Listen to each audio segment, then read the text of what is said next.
Asina fude mkpafogo no gimi maka na ife dị mma n'anya bụ nwanne maka onye si eme ka ekwesị akụlụ ya maka na ife ọma na ife dị mma bụ ofu ife dị mma dịrị gaba mana ife dị njọ akpọna gị iru eko Chief Cletus Eko ezigbo nwanne ihe eko na-ekele gị nnukwu mmanwụ ofu nwa mụ n'ọgwụ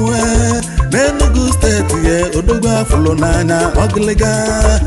nyemaka na-enyere ụmụ ụwa Chukwu na-afụ ya Olisa bi n'igwe ga-agọzi gị ezi oyimọma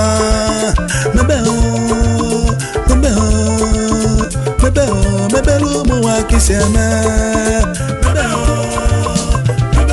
High Chief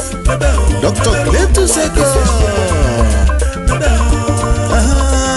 mebere ụmụ nwa ka isi eme Akekpucho one of Iye Kingdom Ikenga one of Amagu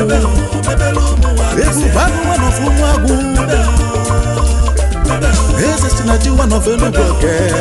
Ezoyi Mama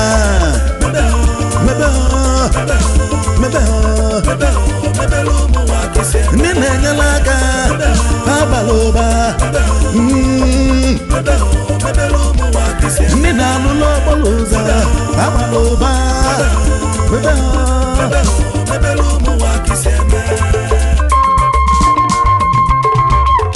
Asina Nasezazo Wenye chinyele zenye chiganu Makaneze nesina chi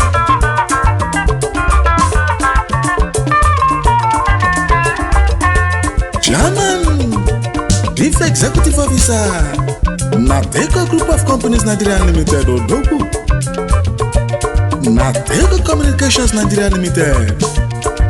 Yana Nateko Petroleums Chairman CEO New Moon Hotels nke dị na Lagos Webo Company dị iche iche Odidika Vero Foods and Beverages Nigeria Limited Founder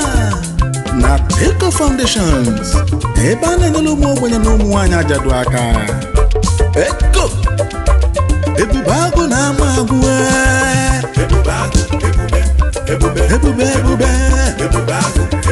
Eze Sinachi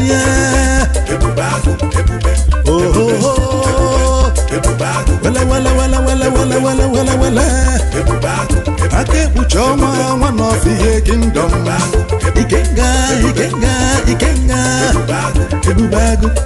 konekele Ebubagu Kedozi maka Ọmalịcha nwanyị dị mma Kenesielu mụ Ugo chalacha Chukwu jiri wechọ gị mma n'ụwa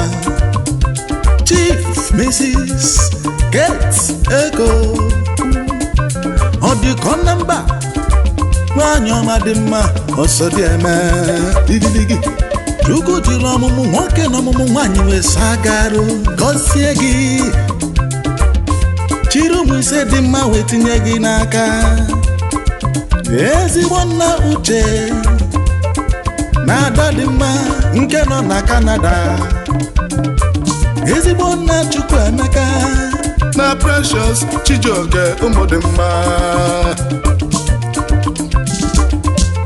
Akekpuchi ọnwa